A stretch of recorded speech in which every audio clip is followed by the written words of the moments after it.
is John Fetterwoman. What the hell did you just say?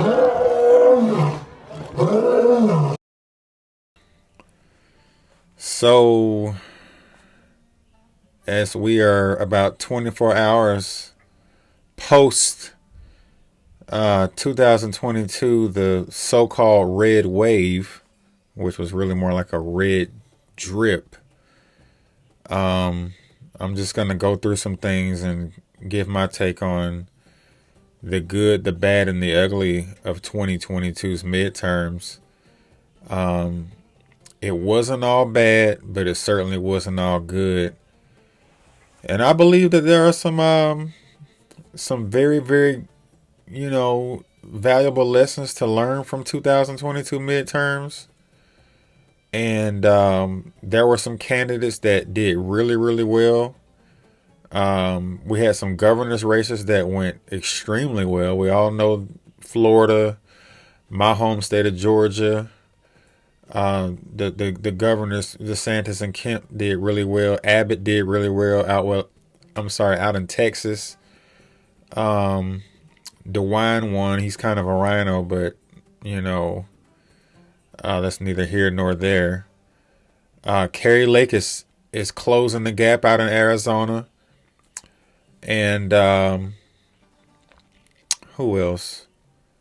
I think Nevada's governor is going to be a Republican. Lombardo, I think he's going to win. So let's get to it. So, in looking at the map, some of the states, that had close governors races, we thought we might be able to pick off.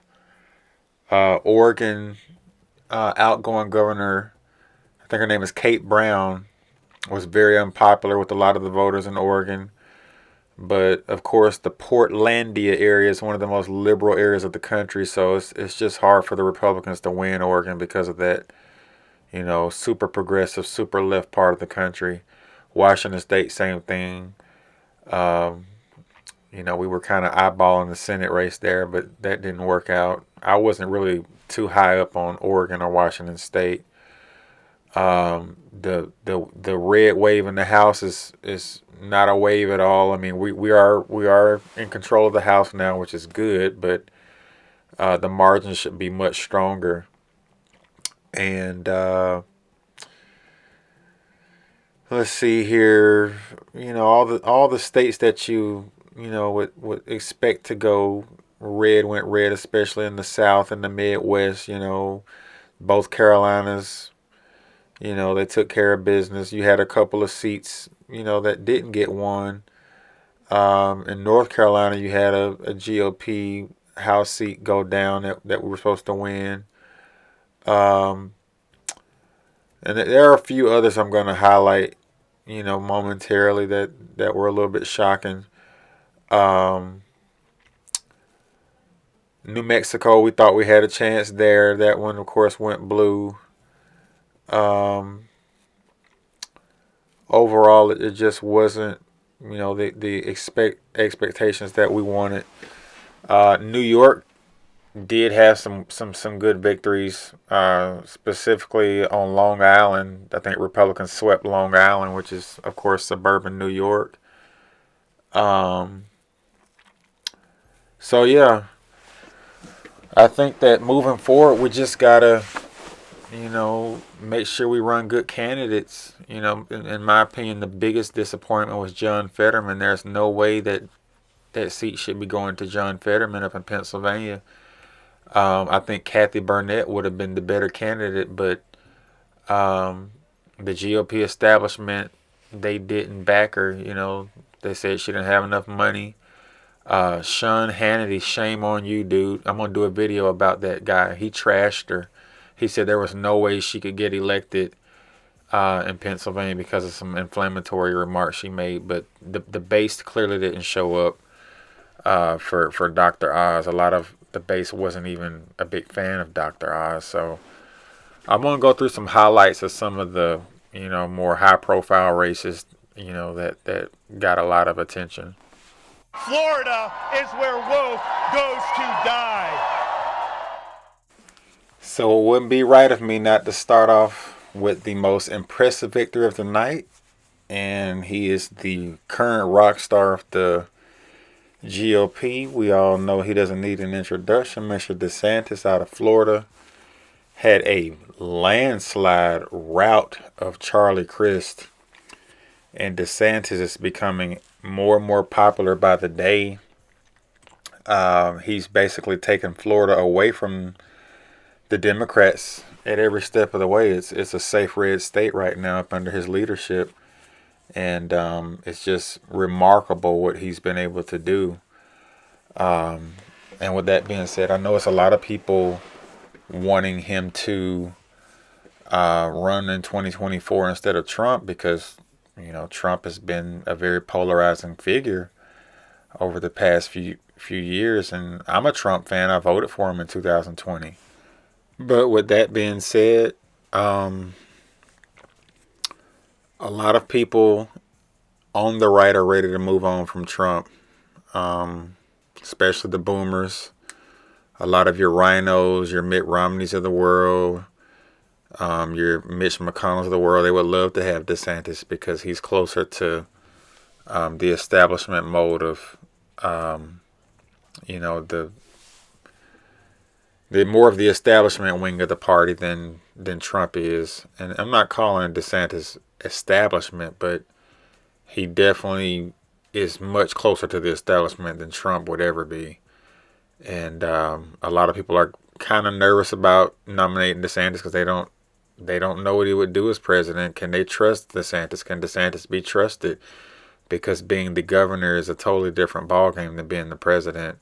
But I do believe that DeSantis would bring back some of the more disillusioned members of the party who left because of Trump over the years. So I just wanted to go over the map real quick, and we're going to move on to another state and another set of election results. I just think it's remarkable what DeSantis was able to do with the map of Florida. He, of course, turned Miami-Dade red, which is at the very bottom in the southeastern corner of the map. The biggest county in the state, one of the top 10 most populous counties in the country. Counties that big are just not supposed to go Republican. It's a county of about 2.6 to 2.7 million residents. And those Cubans down there and the Venezuelans are largely responsible for that because they're so anti-socialism. But the only major population center that he won was Orlando. Just Charlie Crist. Charlie Crist, he was able to win Orange County, which is, you know, a much more liberal part of the state outside of Miami. And, of course, he won Broward County, which is a lot less Hispanic, a little bit more black. No surprise there. You know how black people vote, unfortunately. For the most part, that is slowly starting to change, and we'll talk about that later. You know, Kemp and DeSantis both got double-digit support from black men. Black women, not so much. But, yeah, Florida went red by a tune of 62 out of its 67 counties. That's remarkable. He beat Charlie Crist by 20 points. So shout out to Ron DeSantis for such a commanding victory. So now we're going to touch on my home state of Georgia. As we all know, Mr. Kemp took care of business and he took down Big Stacey again. This time it was a much more commanding victory. We know 2018 was a year that favored the Democrats, and he won the first election by a little bit over 50,000 votes, which was, you know, kind of alarming to a lot of us conservatives in the state of Georgia. But Georgia has become a lot more populated over the years. The demographics have changed in Georgia substantially. A lot of black people here. And Kemp took care of business, and he widened his margin of victory substantially against Stacey Abrams. And it's such a shame because Stacey Abrams' campaign was just so poorly run. It seemed like the past few weeks, all she's been talking about is abortion. It was just so cringe to hear her keep doing that. Abortion, abortion, abortion, abortion, abortion. I'm like, damn. I mean, can you talk about some issues? And this just goes to show you that abortion was not the reason why the GOP did not perform well across the country. DeSantis passed the abortion law in Florida. It's not nearly as stringent as the one in Georgia. I think ours is a 6-week abortion ban. His in Florida is a 15-week abortion ban. So I'm not going to blame abortion on why the Republicans didn't do very well last night. But Stacey Abrams, hopefully she's done making noise. She's probably not going to go away completely, but as far as a political career is concerned, maybe she'll chill out for a while and do some soul searching and figure out other ways to push forward the woke agenda, which is something we don't want. But I don't think I honestly don't think we've seen the last of Stacey Abrams. She's just got too much money and popularity, but she did waste a lot of money. They poured a lot of money into her campaign from out of state, and it blew up in their faces. She went down in flames, and I can't be more proud. Shout out to Governor Kemp. And one more side note while we're on Governor Kemp's race against Stacey Abrams. He went from a 50,000 vote margin of victory back in 2018 to around a 300,000 margin of victory this year, which is remarkable. In the Senate race in Georgia, however, the news is not terrible, but it's not great either. Raphael Warnock and Herschel Walker, as we now know, they're going to be headed to a runoff. And this is going to be the second time in a row since 2020 that Georgia's going to have a runoff election again. So we get more campaign ads for a whole another month. And I believe the runoff is scheduled for December 6th.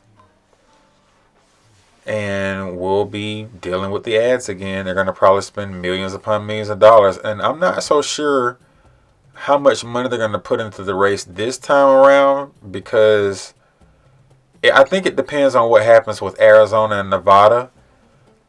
Wisconsin has already been called for Ron Johnson, so that was a hold. That's good. I was never really worried about Wisconsin.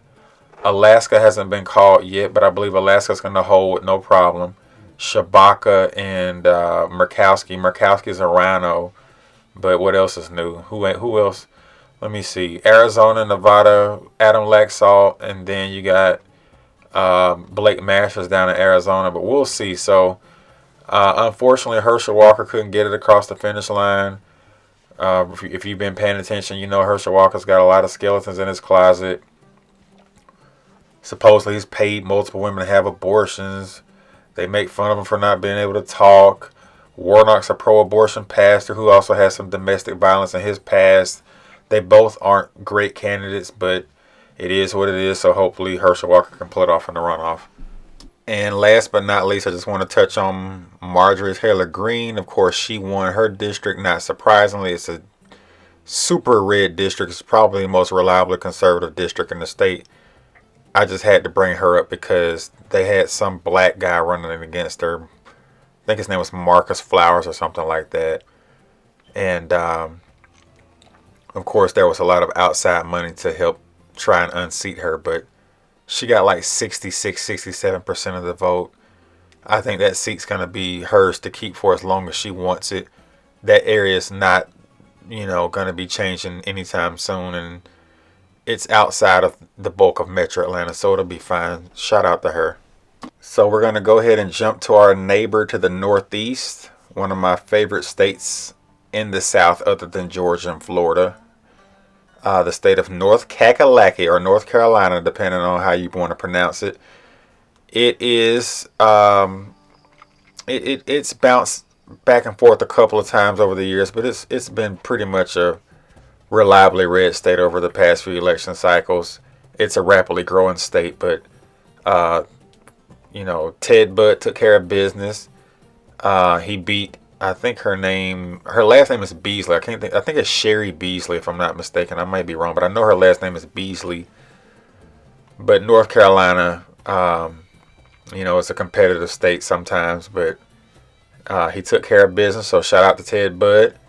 And they did have a congressional race in the House that didn't go our way, but a lot of races didn't go our way last night. But we're going to move on to Texas. Mr. Abbott, of course, took care of business as well last night. He won by double digits against Beto O'Rourke, or Beto O'Dork, whatever you want to call him.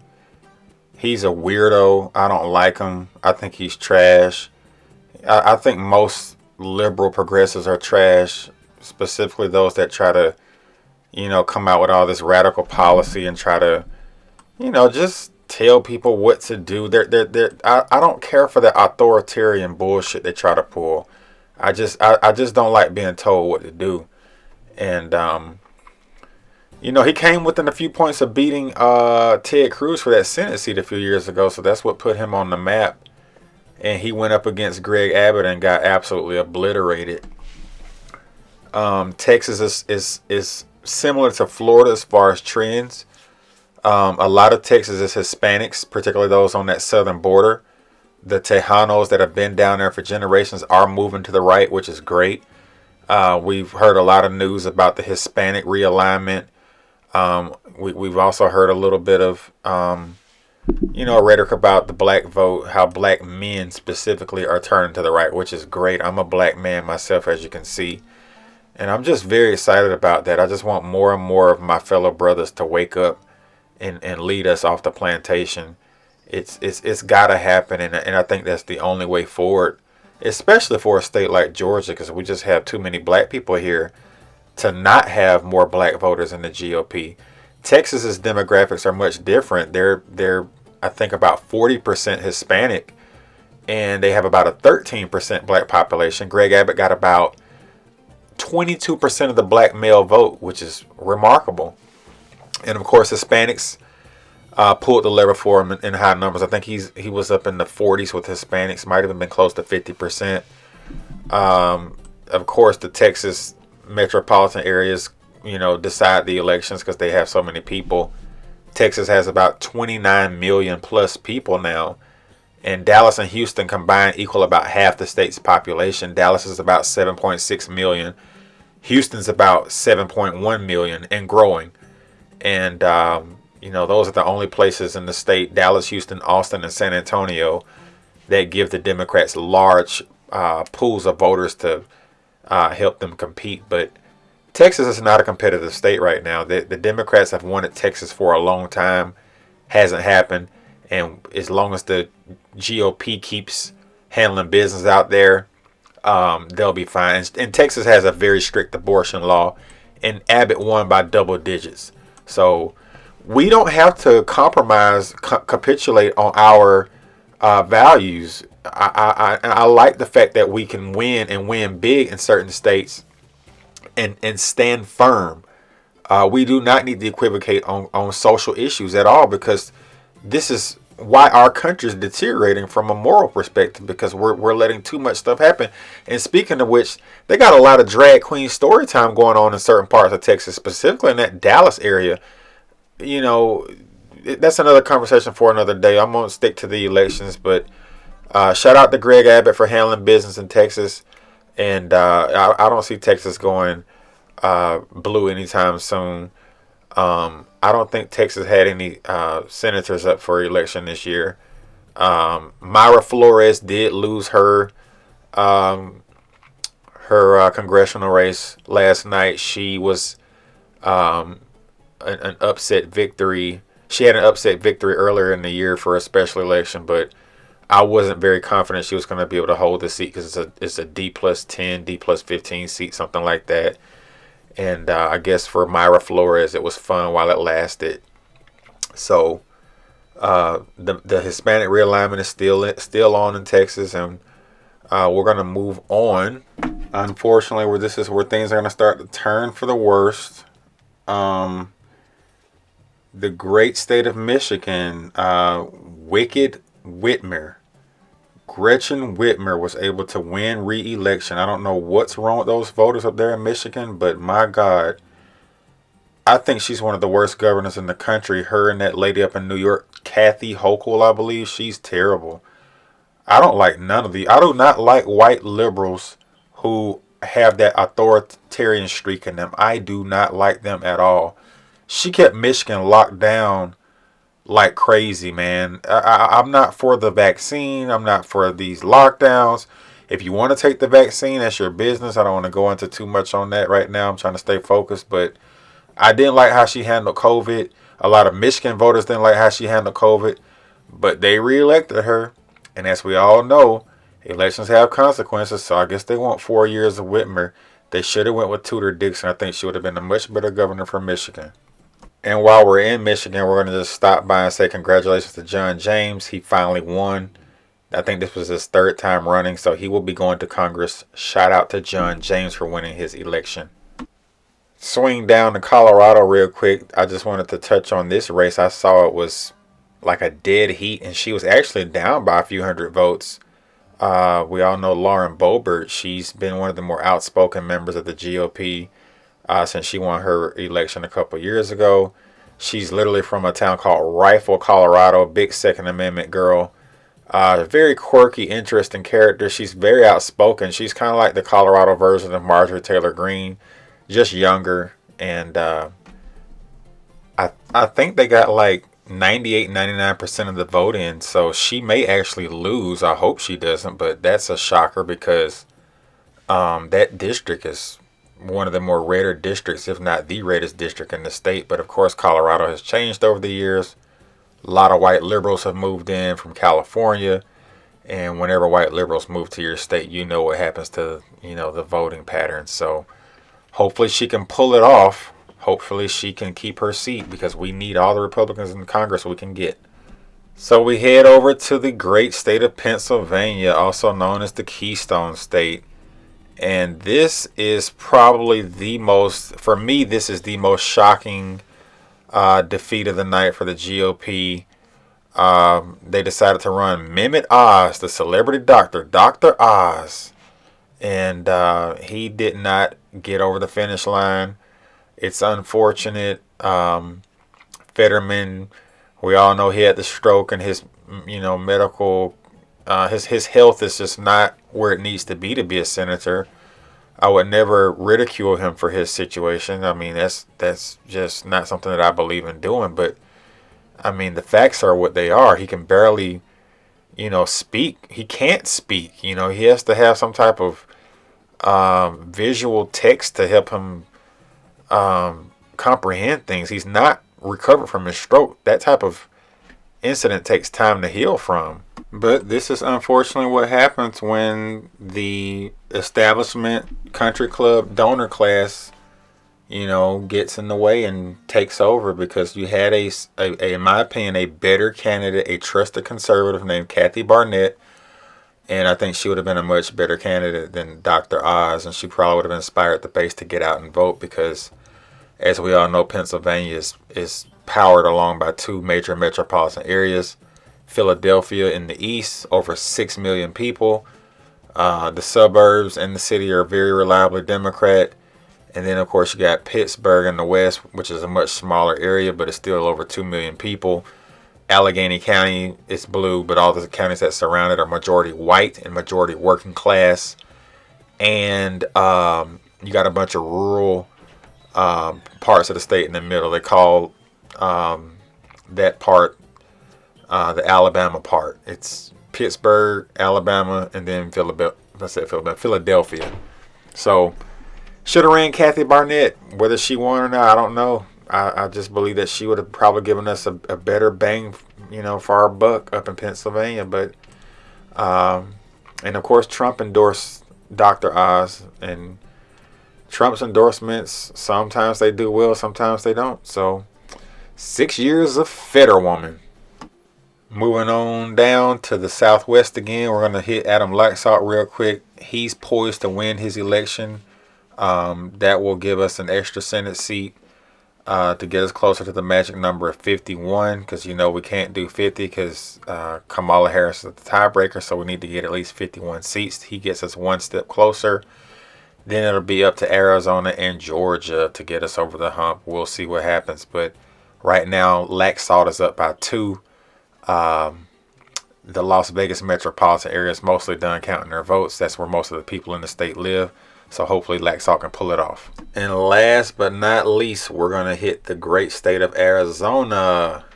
Arizona is a wreck, man. I'm very disappointed in Arizona at the way they're doing their elections. Carrie Lake has closed the gap significantly. I don't know if she's in the lead yet or not, but she's within striking distance. Democrats like to vote early, and they like to do mail-in votes. because their Democrat overlords tell them to do so. They love being told what to do. Carrie Lake, last time I checked, was within like, I think 13,000 votes of taking the lead. And if she does take the lead, I think she's going to keep it because the remaining outstanding votes are mostly election day votes, which is great. I love the fact that most GOP voters across the country, if we don't do early vote, we're the kings of doing election day vote. I always like voting on election day because that's just how I like to vote. That's how we've always voted up until COVID. And we did have mail-in voting in Georgia and early voting, but it was very rarely used. COVID kind of changed everything, which was by design, but let me not go on the rant. So hopefully our lady out there in the great state of Arizona, Carrie Lake, can pull it off. I think she'll make a great governor. She's feisty. She's quick-witted. She's intelligent. She's attractive. She's just a very good candidate for governor of Arizona, and a lot of people like her. She's a very likable person. Of course, the left can't stand her, but what else is new? So that's going to wrap it up. I hope you guys liked my analysis of everything. And if you did, hit the like button for me. Hit the subscribe button for me. Share my video. Tell your friends and fellow co-workers and family and everybody else about my analysis so y'all can help me to grow, because I want to have a bigger channel so more people can hear what I have to say, because I believe I have some very, very insightful stuff to share with the world.